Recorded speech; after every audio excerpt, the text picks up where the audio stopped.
wonderful when I went back to read Kuan-Hsing's essay, Voices from the Outside, is to discover that it is about this return.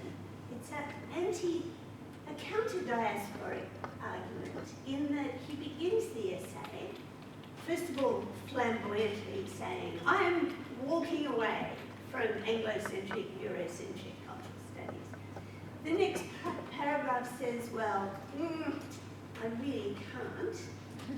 And then the third one says, one of the reasons why I can't is that I was educated in the US and I come back, but I'm no longer here in the same local way.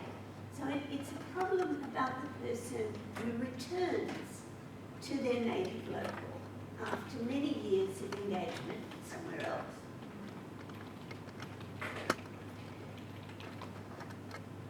That said, I can still look at the basic argument of the essay, which doesn't say vulgar things like no credentialing Asian Americans. That's what I remember from conversation.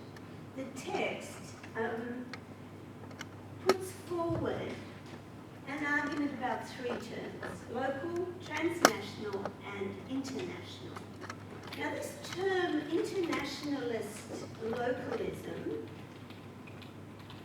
is kind of very clumsy, and I think that's why it was never taken off. It's hard to say. It's a bit hard to imagine what it means.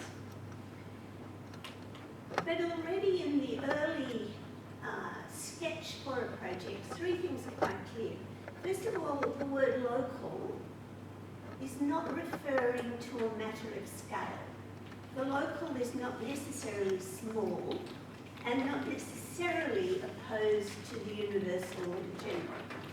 It's a mode of involvement with an environment. And the environment can be small, or it can be the nation in some circumstances. Mostly, for Kuan-Hsing at that time, is an environment for social movement. And the question of the local is how to link between different locals. Transnational had this sense of a floating corporate entity, or corporate set of flows.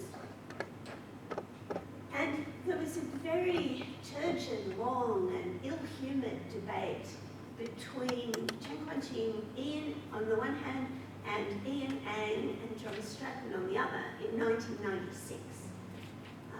Where they attack each other, and that's what I realised I did not want to reread or revisit. But Kuan-Hsing's argument is against their embrace of transnationalism at that time, is that the transnational is actually the larger embodiment of the national. That while there is, yes, this flow across borders, in the situation of Asia in the mid-1990s, we were beginning to see the emergence of a regional and sometimes quite troubling ethno-nationalism that was being fabricated in front of your eyes in East Asia. The triumphalism being quite mentioned. This is before the 1997 crash gave people a little bit of perspective for a while. But the notion of Asia rising was producing a very new sense of shared cultural affinity and ethnicity between peoples who had in fact been battling each other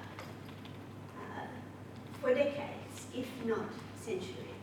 So one of the reasons transnationalism was looked at askance was exactly its capacity to unite an elite in what is affectively, or at the level of feeling, a nationalism, and quite a pugnacious one, as the region itself becomes the subject of affirmation.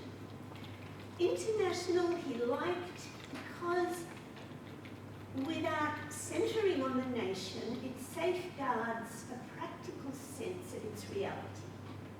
Nations are real. Boundaries are real. Borders are